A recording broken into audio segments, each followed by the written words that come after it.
ओम नमः शिवाय। प्रभु जी, आज की कथा है महाभारत श्रृंखला में विराट पर्व एपिसोड संख्या 143।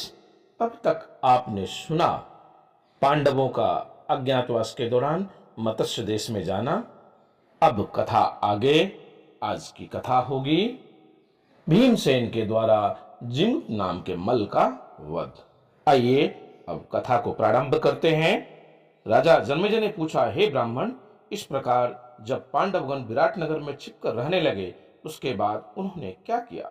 तब वैशंपायन जी कहते हैं, राजन, पांडवों ने वहां छिपे रहकर राजा विराट को प्रसन्न रखते हुए जो कुछ कार्य किया उसे मैं सुनाता हूं, तुम ध्यान पूर्वक सुनो। अज्ञातवास के 3 महीने जब बीत गए और चौथे महीने का प्रारंभ हुआ, उस समय मत्स्य देश में ब्रह्म महोत्सव का बहुत बड़ा समारोह हुआ। उसमें सभी दिशाओं से हजारों पहलवान जुटे हुए थे। वे सब के सब बड़े बलवान थे।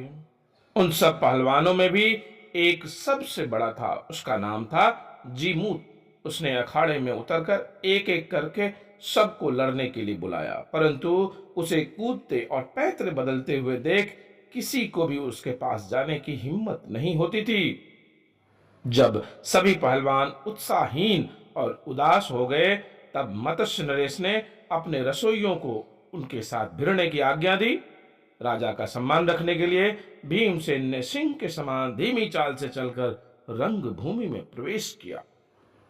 फिर भीमसेन ने युद्ध के लिए तैयार होकर वृतासुर के समान विख्यात पराक्रमी जिमित को ललकारा। दोनों में ही लड़ने का उत्साह था। दोनों के ही शरीर हाथी के समान ऊंचे तथा हृष्ट पुष्ट थे। वे परस्पर जय की इच्छा से खूब उत्साह से युद्ध करने लगे। केवल बाहुबल, शरीर बल और प्राण बल से ही उन वीरों का भयंकर युद्ध होता रहा। किसी ने भी शस्त्र का उपयोग नहीं किया। तदंतर जैसे सिंह हाथी को पकड़ लेता है, उसी प्रकार भीम ने उछलकर जिमूत को दोनों हाथों से पकड़ लिया और ऊपर उठाकर उसे घुमाना आरंभ किया। भीमसेन ने उसे 100 बार घुमाया, जिससे वह शिथिल और बेहोश हो गया। इसके बाद उन्होंने पृथ्वी पर पटककर उसका कचूमर निकाल डाला। इस प्रकार भीमसेन के हाथ से उस जगत प्रसिद्ध पहलवान के मारे जाने से राजा विराट को बड़ी खुशी हुई। इस प्रकार अखाड़े में बहुत से पहलवानों को मार मार कर भीमसेन ने राजा विराट के स्नेह भाजन बन गए। जब उन्हें युद्ध करने के लिए अपने समान कोई पुरुष नहीं मिलता तो हाथियों और सिंहों से लड़ा करते थे। अर्जुन भी अपने नाचने गाने की कला से राजा तथा उनके अंतःपुर की स्त्रियों को प्रसन्न रखते थे।